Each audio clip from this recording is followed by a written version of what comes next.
Bonjour et bienvenue sur cette vidéo. Aujourd'hui, nous allons parler de la structure de vos repas pour vous aider à contrôler votre poids de manière efficace et durable.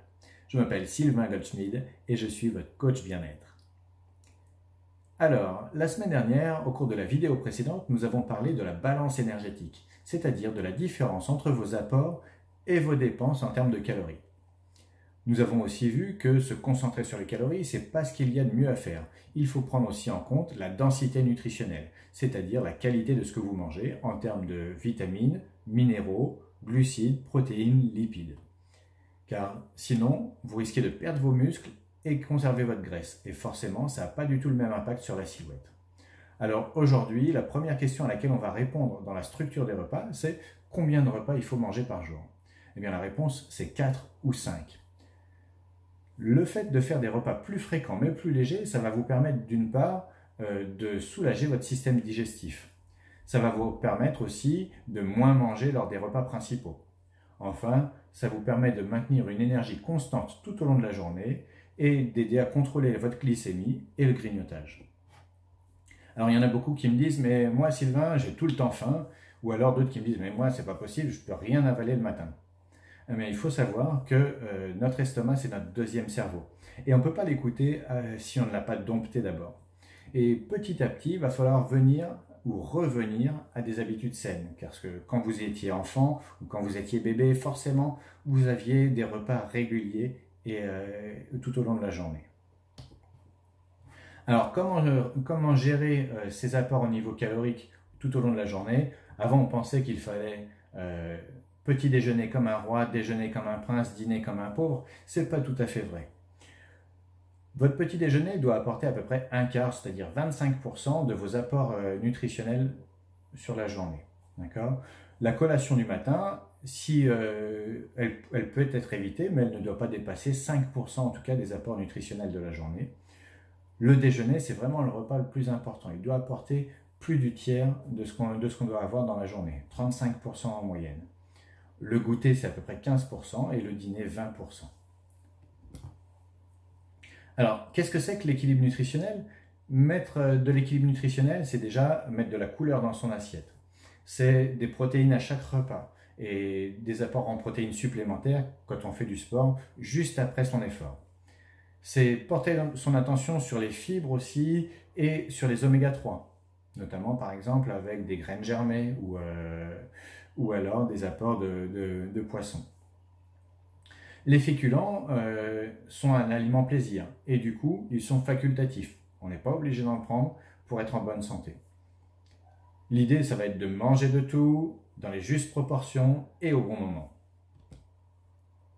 Alors, les avantages de faire des repas équilibrés et nutritifs, c'est déjà qu'ils vont entretenir votre ossature et votre musculature, ils vont vous aider à contrôler votre poids, ils vont vous apporter à votre corps donc, tous les nutriments dont il a besoin, et il apporte de la vitalité pour gérer la vie active au quotidien, et du coup ça diminue votre niveau de stress. Il n'y a que des avantages à faire ça.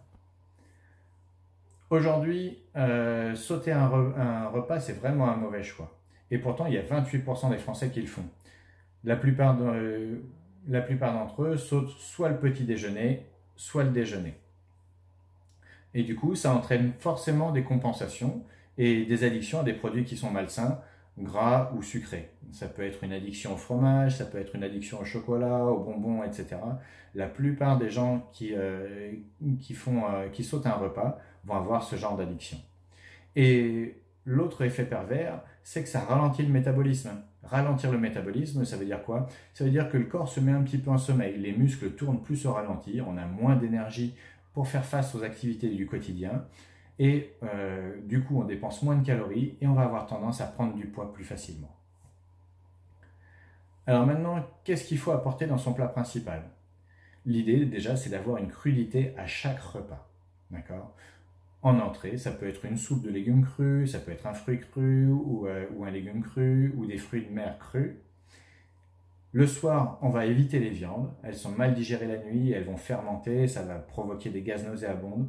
Donc c'est mieux d'éviter la viande le soir. Et il vaut mieux éviter d'associer de la viande ou du poisson avec un féculent. De la même manière, l'ordre de digestion fait en sorte qu'il y a de la fermentation dans l'estomac et que c'est mal digéré. Le féculent va être digéré après, comme il aura fermenté, ça se transforme un peu en alcool et ça va favoriser la prise de graisse viscérale. Quand tu manges un féculent, du coup, il vaut mieux l'associer à des légumes. Par exemple, si je me fais des pâtes, eh ben, je vais faire une sauce tomate avec, je vais mettre que des légumes dans ma sauce et ça va être tout à fait digeste. N'oubliez pas que le pain, c'est un féculent. Et du coup, si vous mangez du pain à un repas, ben, vous avez mangé une dose de féculent. Prenez des légumes cuits à chaque repas aussi, ça va vous apporter des fibres supplémentaires. Alors, ce qu'on va faire, c'est qu'on va limiter à 1 à 2 fois dans le mois, et de préférence le midi, tout ce qui est friture, tout ce qui est viande grasse, les viandes ou les poissons panés ou sautés, et les sauces à la crème fraîche. 1 à 2 fois dans le mois, c'est bien. Mais plus, c'est un peu moins bien. On va plutôt favoriser du coup les cuissons vapeur, les grillades, les rôtis, les cuissons à la broche, les cuissons pochées. On va favoriser les poissons, les viandes maigres. Et au niveau des assaisonnements, on va favoriser plutôt les herbes aromatiques plutôt que les sauces.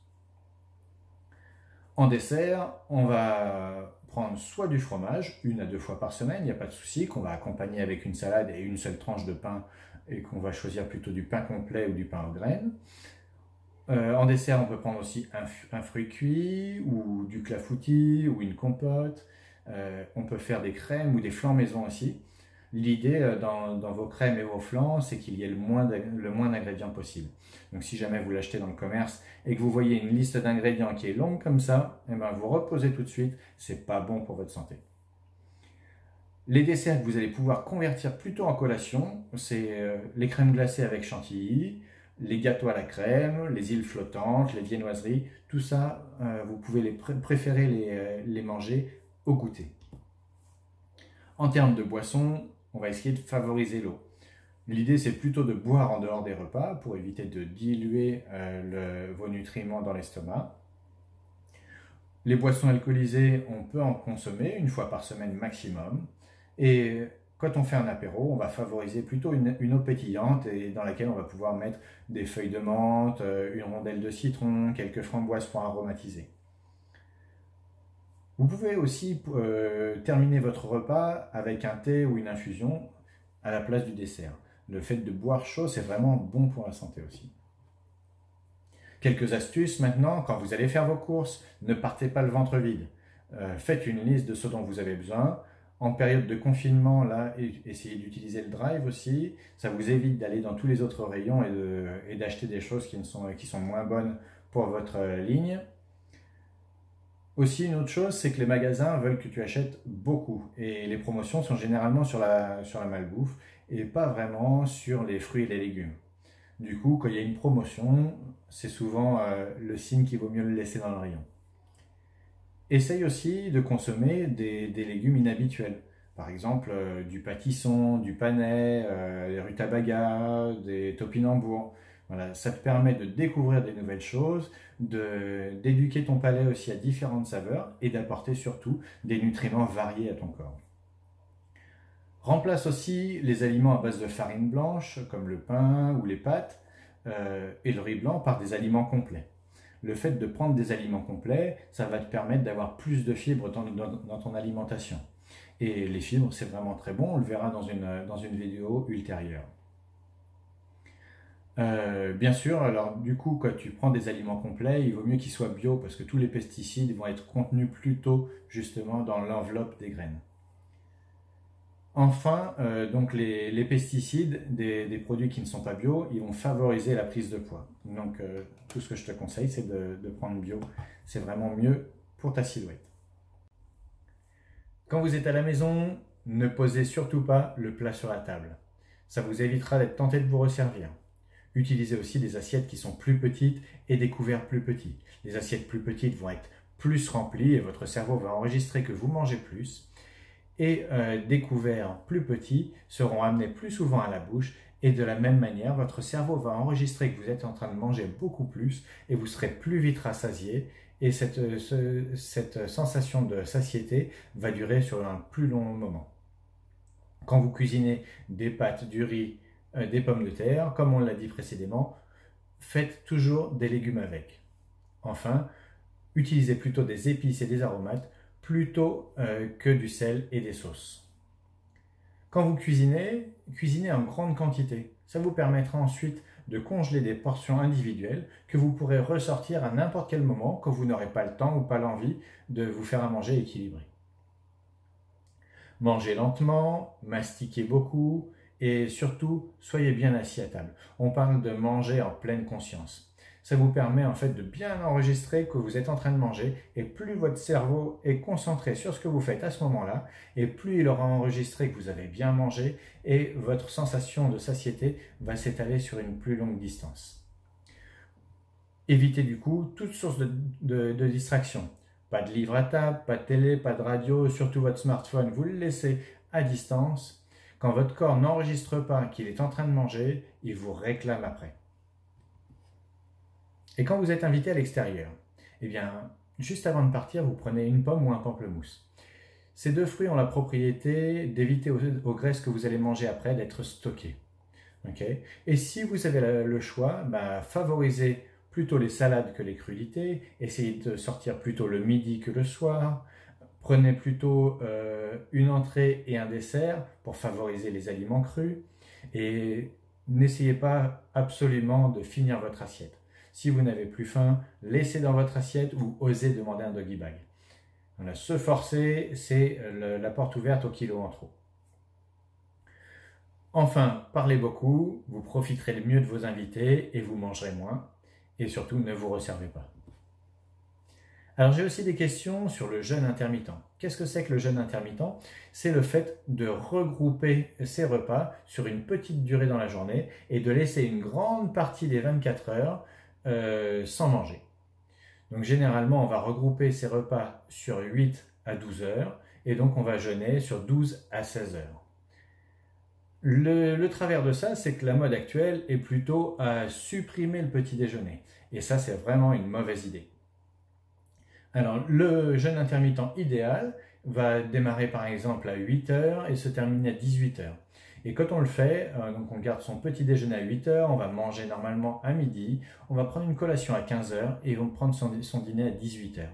Le jeûne intermittent, c'est quelque chose qui a de grandes vertus, ça permet de nettoyer le corps, de le purifier, de le détoxifier, ça va permettre de reposer le système digestif pendant la période de jeûne et ça va diminuer l'inflammation et surtout ça va activer aussi des processus de régénération cellulaire.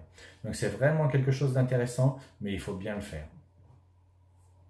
Si jamais maintenant vous n'avez pas le temps, pas l'envie de vous faire quelque chose d'équilibré à manger, eh bien vous avez des solutions substitution, on appelle ça des substituts de repas. Et il y en a qui sont très bien faits, donc moi je travaille avec la marque Herbalife Nutrition et c'est vraiment idéal pour ça, ils sont vraiment reconnus et Herbalife Nutrition détient un tiers des parts de marché mondial par rapport à la qualité de ces repas et de ces substituts de repas. Donc si vous en avez besoin, n'hésitez pas à me demander, il y a plein de recettes possibles à faire. Là aujourd'hui j'ai fait par exemple une pizza avec des produits de substituts de repas et c'était vraiment excellent. Alors vous avez aussi des collations que vous pouvez boire ou croquer, faites les bons choix en la matière et n'hésitez pas à me poser des questions là-dessus. On arrive au terme de cette vidéo et donc comme d'habitude je vous propose deux défis. Le premier défi c'est de passer à 4 à 5 repas par jour et n'hésitez pas à m'envoyer les photos de vos repas. Ça me fait vraiment plaisir quand il y a des gens qui participent à ça. Et prenez vos repas assis à table en pleine conscience pendant 20 minutes. Voilà, la semaine prochaine, nous étudierons le petit déjeuner. En attendant, je vous souhaite une très bonne semaine et à bientôt. Au revoir.